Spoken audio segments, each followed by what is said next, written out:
She was found at the bottom of the landing, and she did not remember how she got there.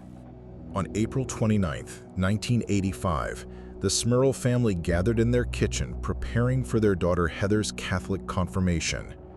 The house had been their home for 13 years, but that night, everything changed. A ceiling light suddenly shook, ripped itself from its fixture, and came crashing down onto the counter, nearly striking one of their children. What followed would become one of the most disturbing hauntings ever recorded in the United States, and the true story that inspired the recent film, The Conjuring, The Last Rites.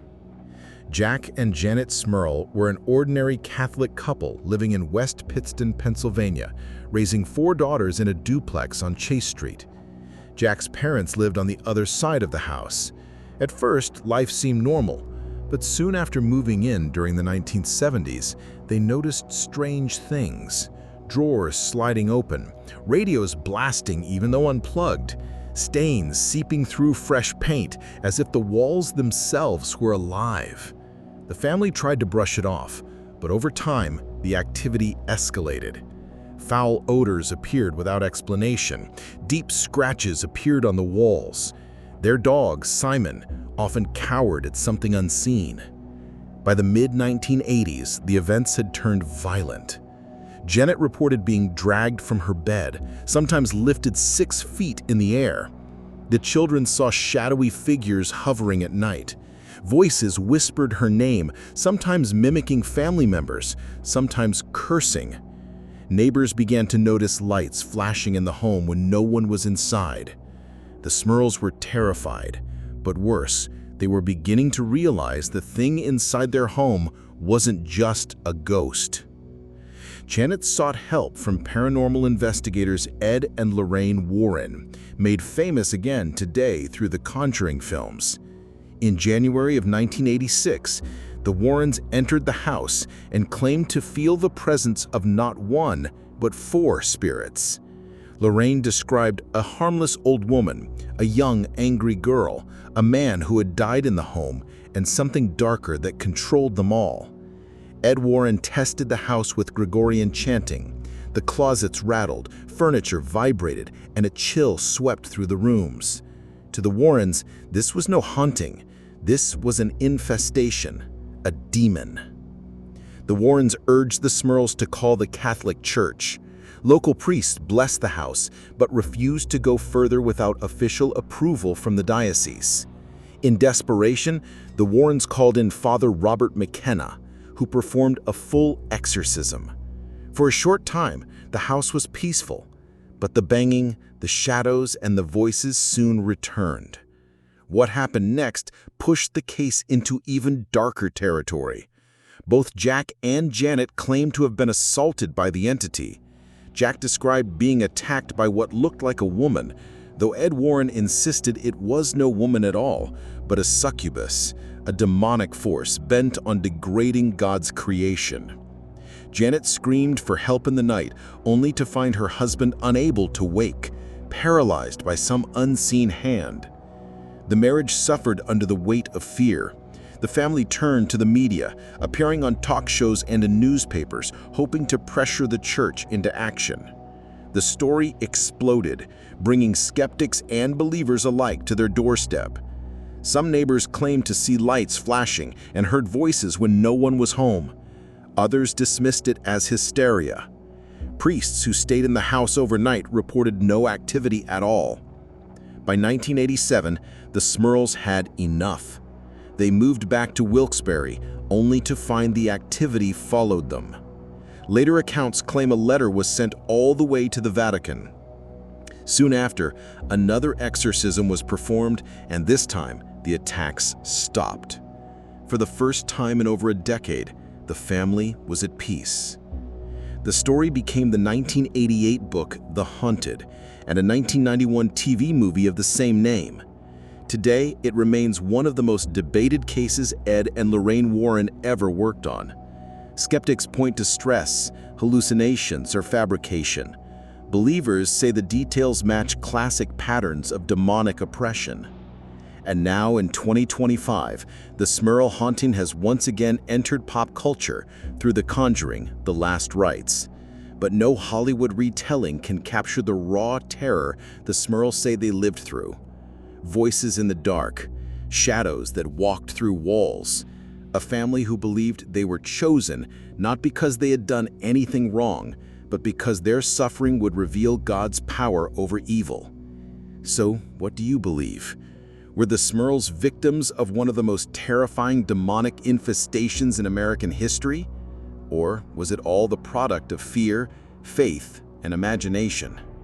The Smurls were the all-American family, really. You know, they were civic-minded. They had, in fact, Jack Smurl had started the first field basketball team, the West Pittston. They were all around American family, and so people would say, well, what did they do to open up the doors? They didn't do anything. But they are what we call the chosen ones. When I say chosen ones, this family here, very religiously oriented, good Catholics, good Christians, were picked for one purpose. God wanted to show his power over evil. And these were the people he did it through. It says here, People hear voices like this in their homes. They hear the wife pull up in a car, open the door, come in, set the groceries down. The husband will yell up, "You're home, honey?" He goes up, there's nobody there. These sounds come through telepathy. They're telepathically projected to the listener. Now, This is what she was hearing. now you also notice, Tony, now they're beginning to show fear. yeah, because it says here that she immediately located her rosary beads and began praying. Yes. And it says in another incident, while folding clothes one afternoon, Janet felt a sudden chill enter the room.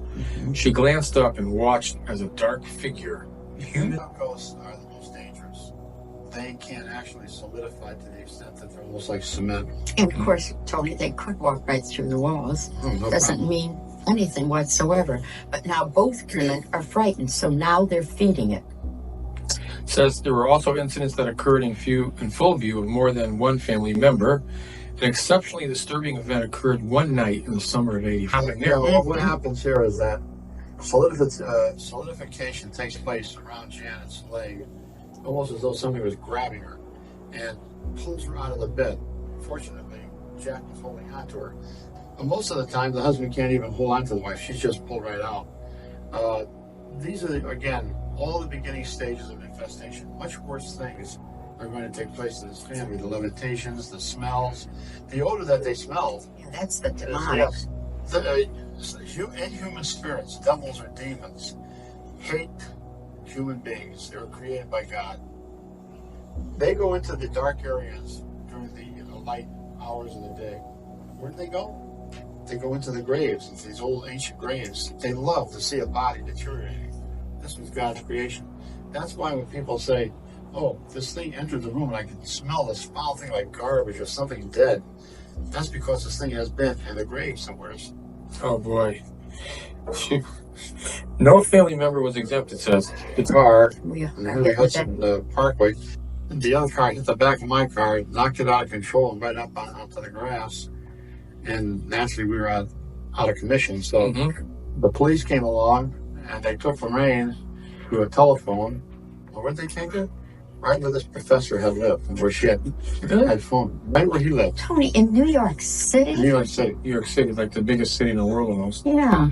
And it says the Smurls were given a break. Then it says, without question, when dealing with the paranormal...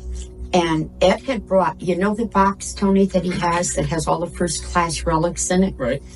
All of those first-class relics have been given to us. We never actually sought any of them out. And we have all the papers from Rome concerning them. Ed took them up and he put them on the bed in the master bedroom. And he and I sat on the bed and he put on this music, this chanting music. Gregorian chanting music. And he had it on real low and we were This is saying... provoking what's in that house. Evil spirits hate Gregorian chanting. They hate prayers. And They we hate were... the name of Jesus or God. And we were praying. We were saying prayers out loud together. And with this, Tony, there were louver doors on the closet. But the carpet was so thick, and they never had the doors planed down, so you had to like pick the doors up, to open them or close them, and boom, back and forth like crazy. The doors were. Then the television lit up, but it wasn't plugged in.